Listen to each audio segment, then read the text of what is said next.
Welcome to our channel kitchen in the dark. இன்னைக்கு நம்ம என்ன பார்க்க போறோம்னா புதினா ரைஸ் பார்க்க போறோம். அதுக்கு என்னெல்லாம் தேவைன்னு வாங்க பார்க்கலாமா? வீடியோக்குள்ள போகலாம். சரி, ஃபஸ்ட்டு நம்ம புதினா பேஸ்ட் செய்ய போகிறோம். அதுக்கு என்னெல்லாம் தேவைன்னு இங்கே ஷோ பண்ணியிருக்கேன். இதில் வந்து ஒரு கைப்பிடி வெங்காயமும் 5 பல் பூண்டும் உரிச்சு போட்டிருக்கேன். அதுக்கப்புறம் இது என்னென்னு பார்த்தீங்கன்னா 1 ஸ்பூன் உளுந்து, அப்புறம் கடலைப்பருப்பு. அதுக்கப்புறம் இது புதினா கொத்தமல்லி ஆஞ்சு கழுவி நல்லா எடுத்து வச்சுருக்கேன் வாஷ் பண்ணி. இதுக்கப்புறம் இதில் வந்து பட்டை வத்தல் இருக்குது, சின்ன கோலி குண்டு அளவுக்கு புளி இருக்குது, அவ்வளோதான். அதுக்கப்புறம் தேவையான அளவு எண்ணெய், கடுகு இருக்குது. சாதம் வந்து வடித்து உதிராக வச்சுருக்கேன் நெய் போட்டு. அதை தாளிக்கிறதுக்காக வெங்காயம், பட்டை வத்தல், பூண்டு எல்லாம் அதில் வச்சுருக்கேன். சரி, எப்படி செய்யலான்னு பார்க்கலாமா? அடுப்பை பற்ற வச்சுக்கலாம். பற்ற வச்சு சிம் பண்ணிட்டேன். ஸோ பாத்திரத்தை ப்ளேஸ் பண்ணிட்டேன். ஃபுல் ஃப்ளேம் வச்சுட்டேன். சரி, எண்ணெய் ஊற்றிக்கலாம். பாத்திரம் காஞ்சிடுச்சு. 1 2 3 4 5 6 ஸ்பூன் ஊற்றிருக்கேன். இது கொஞ்சம் ஆயில் வந்து எக்ஸஸாக வேணும், ஏன்னா இதில் நம்ம தண்ணியெல்லாம் ரொம்ப சேர்க்க முடியாது, அதனால். ஸோ எண்ணெய் காஞ்சிடுச்சு. 1 ஸ்பூன் அளவுக்கு கடுகு போட்டுக்கிறேன். ஃபுல் ஃப்ளேம் தான் வச்சுருக்கேன்.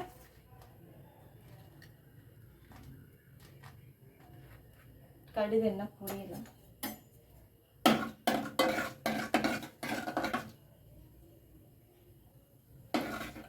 ஸோ ஒரு தம்பி கேட்டிருந்தாங்க, எதுக்கு ஆப்பை பற்றிலாம் நீங்கள் சொல்லலை, மணி ஆப் மட்டும்தான் சொல்லியிருந்தீங்க, அதுக்கப்புறம் எதுவுமே சொல்லலைன்னு கேட்டிருந்தாங்க. ஸோ உங்களுக்கு யூஸ்ஃபுல்லாக இருக்கா என்னன்னு எனக்கு எந்த கமெண்ட்டும் வரல. ஸோ அதனால தான் நான் சொல்லலை. யூஸ்ஃபுல்லாக இருக்குன்னா நெக்ஸ்ட் வீடியோவில் நான் ஆப் பற்றி சொல்கிறேன். கடுகு பொரிஞ்சிருச்சு. இப்போது அடுத்ததான் நான் வந்து சின்ன துண்டு புளி அதை போட்டுக்கிறேன். ஸோ கொஞ்சம் லைட்டாக வறுத்துட்டு நான் மீடியம் ஃப்ளேம் ஆக்கிட்டேன், தண்ணி பட்டுருச்சு. புளி போட்டு 2 நிமிஷம் 2 செகண்ட் வறுத்துட்டேன். பழுத்த மிளகா போட்டுருக்கேன். தண்ணி எப்படியே தெரியாமல் கொதிக்குது.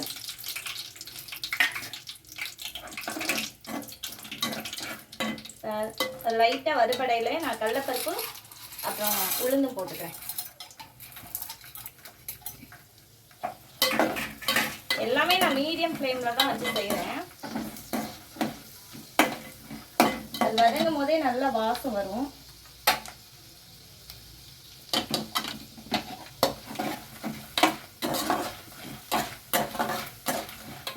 இப்போ நல்லா வாசம் வருது.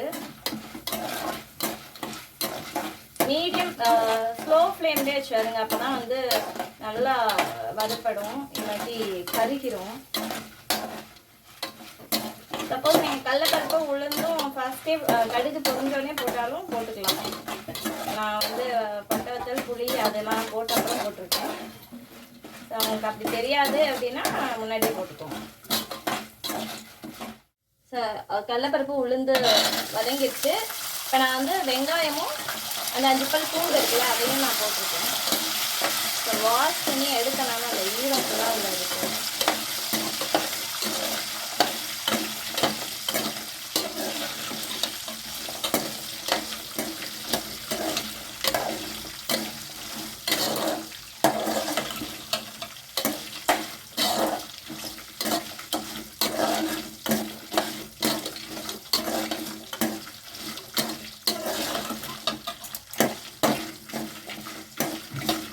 கறியிடும் அந்த மாதிரி தோணுச்சுன்னா தனித்தனியாக வறுத்து எடுத்துக்கோங்க அந்த இதெல்லாம். அதுக்கப்புறமா ஆனியனையும் பூண்டையும் போட்டு நல்லா வதக்கிக்கோங்க, புதினா எல்லாம் போட்டு. நான் எப்போவுமே இப்படி வதக்கிடுவேன் ஒன்றாவே. சரி, இந்த ஸ்டேஜில் பெருங்காயம் ஸ்ப்ரே பண்ணிக்கிறேன்.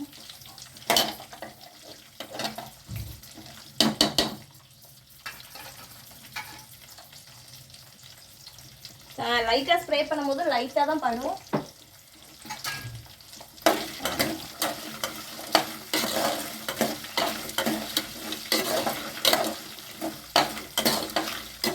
நல்லா வதங்கட்டும். ரொம்ப லைட்டாக அதே அந்த டிரான்ஸ்பரண்ட் ஆகி கொஞ்சம் அந்த ப்ரௌன் ஷேட் வர அளவுக்கு வதக்கணும். அப்போ தான் நல்லாயிருக்கும் டேஸ்ட்டு. இது சின்ன வெங்காயம் போட்டிங்கன்னா நல்லாயிருக்கும். சப்போஸ் சின்ன வெங்காயம் இல்லைன்னா பெரிய வெங்காயம் போட்டுக்கோங்க. இந்த வெங்காயமும் பூண்டும் நல்லா வதங்கிடுச்சு, நல்லா அரோமா வருது. நம்ம இப்போ என்ன பண்ணுறோன்னா அந்த வாஷ் பண்ணி வச்சுருக்க புதினா கொத்தமல்லி இருக்குல்ல அதை எடுத்துட்டு சேர்த்துக்கலாம் அதில். ஸோ இதை நம்ம நல்லா எக்ஸஸாக நிறைய எண்ணெய் தெரியும், நம்ம கிண்டும் போதே நல்லா தெரியும். அதை தண்ணியில் போட்டு அலசுகிற மாதிரி எண்ணெய் இருக்கும். ஏன்னா இது நம்ம ஸ்டோர் பண்ணி வைக்கிறதா இருந்தாலும் வச்சுக்கலாம், 2-3 நாளைக்கு ஃப்ரிட்ஜில் ஸ்டோர் பண்ணி வச்சுக்கலாம். அதனால் நம்ம தக்காளி இதெல்லாம் சேர்க்கலல்ல, அதனால் கெட்டு போகாது. பேஸ்ட் மாதிரி செஞ்சுட்டு அதுக்கப்புறமா இதை அப்படியே அரைச்சி கெட்டியாக துவையலாகவும் யூஸ் பண்ணிக்கலாம். இட்லி தோசைக்கு சட்னி மாதிரி வச்சுக்கலாம். நல்லா வதங்கிடுச்சு, போதும். நான் அடுப்பு ஆஃப் பண்ணிடுவேன். இந்த ஹீட்டில் வதக்கினா போதும். ஆஃப் பண்ணிட்டேன்.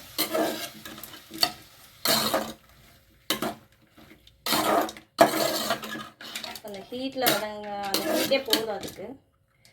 இது கொஞ்சம் நேரம் ஆறட்டும். அதை அப்புறமா நம்ம பேஸ்ட்டாக அரைச்சிட்டு என்ன பண்ணலான்னு பார்க்கலாம். ஆறிடுச்சு. இதை நான் எல்லாத்தையும் மிக்ஸி ஜாருக்கு மாற்றிக்கிறேன். அதில் கொஞ்சம் கொஞ்சமாக இதில் நான் 1 ஸ்பூன் உப்பு போட்டிருக்கேன், கல்லுப்பு. இப்போல்லாம் சேர்த்து அரைச்சிக்கலாம். கீழே ஒரு பிளேட் வச்சுருக்கேன், சப்போஸ் நம்ம கொட்டிட்டா என்ன பண்ணுறதுன்ட்டு.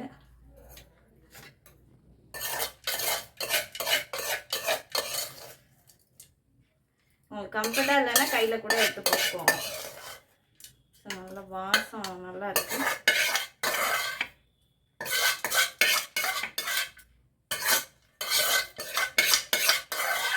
நான் அரைச்சிட்டு காட்டுறேன், அவ்வளோதான்.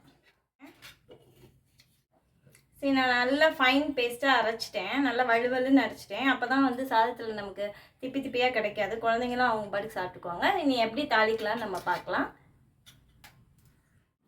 அடுப்பை பற்ற வச்சுக்கிறேன், சிம் பண்ணிட்டேன். அதே நம்ம வதக்கின பாத்திரத்துலேயே அப்படியே தாளிச்சிக்கலாம். அதில் ஆயில் நிறையா ஊற்றிருந்தோம்ல, வேஸ்ட் ஆயிரும். அதில் கொஞ்சம் ஆயில் இருக்குது, இப்போ நம்ம கம்மியாக ஊற்றிக்கலாம். ஏன்னா அதை சாதத்தில் வேற கீ போட்டு வச்சுருக்கோம் உதிரா. பாத்திரம் சூடாயிடுச்சு. 3 ஸ்பூன் தான் ஊற்றிருக்கேன்.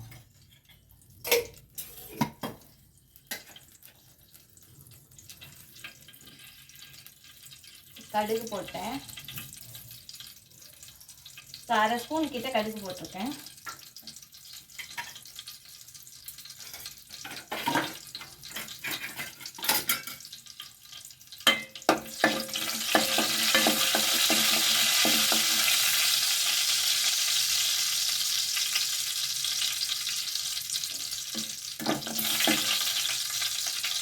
இதில் வந்து ஸ்டோரேஜாகவே நம்ம யூஸ் பண்ணிக்கலாம், நல்லாயிருக்கும். ஸ்டோர் பண்ணுறதுனா ஃப்ரிட்ஜில் நல்லா ஏர் டைட்டாக போட்டு ஸ்டோர் பண்ணி வச்சுக்கோங்க, 2 நாளைக்கு கூட இருக்கும்.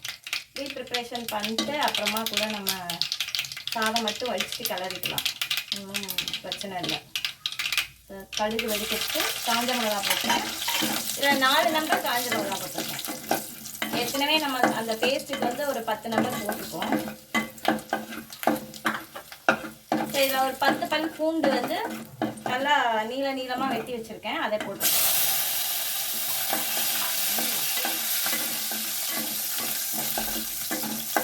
ஸ்டிம் பண்ணிக்கிறேன். இது நல்லா ப்ரௌனிஷ் ஆகணும். ப்ரௌன் ஆகிற வரைக்கும் வதக்கணும்.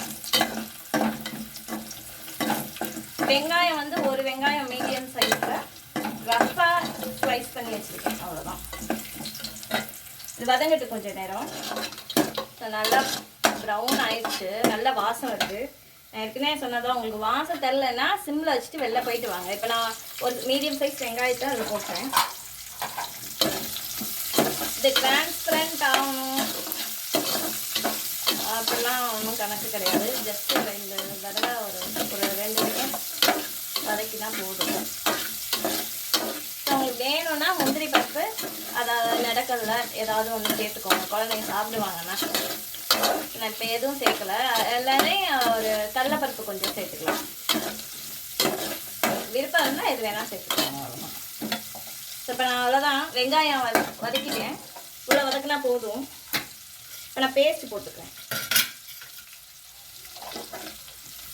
ஸோ இது 200 கிராம் ரைஸ்க்கு நம்ம பாதி போட்டுக்கலாம், பத்தாட்டி மிச்சம் போட்டுக்கலாம். நான் பாதி தான் போட்டிருக்கேன்.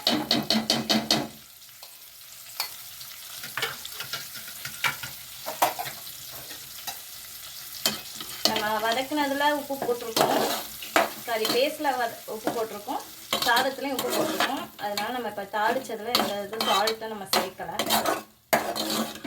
சாப்பிட்டுட்டு பத்தலைன்னா போட்டுக்கலாம்.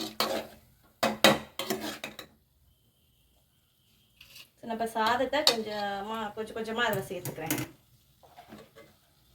இது வந்து 200 கிராம் ரைஸு நான் வடித்து நல்லா உதிராக வச்சுருக்கேன். ஸோ கொஞ்சம் போட்டிருக்கேன், கொஞ்சம் வச்சுருக்கேன். கிளறிட்டு அப்புறம் மிச்சத்தை சேர்த்துக்கலாம்.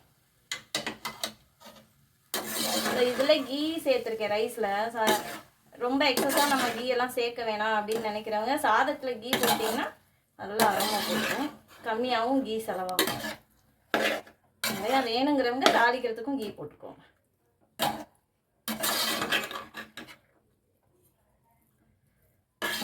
அவ்வளோதான், கிளறியாச்சு.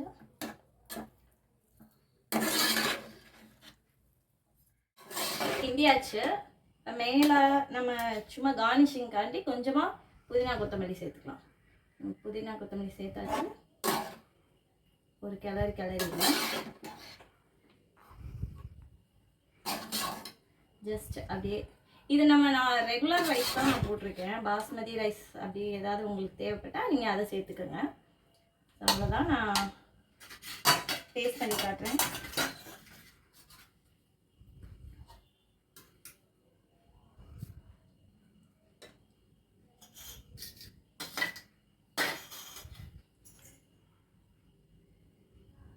நான் எக்ஸஸாக உப்பு எதுவுமே சேர்க்கலாம், ஏன்னா பேஸ்ட்டில் போட்டிருந்தோம், சாதத்தில் போட்டிருந்தோம். சாப்பிட்டு சொல்கிறேன்.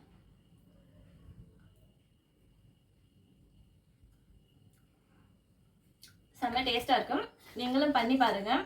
நம்ம துவையெல்லாம் கொடுத்தாலும் குழந்தைங்க சாப்பிட மாட்டாங்க. இப்படி செஞ்சு கொடுத்துட்டோம்னா அவங்க பாட்டு சாப்பிட்டுருப்பாங்க.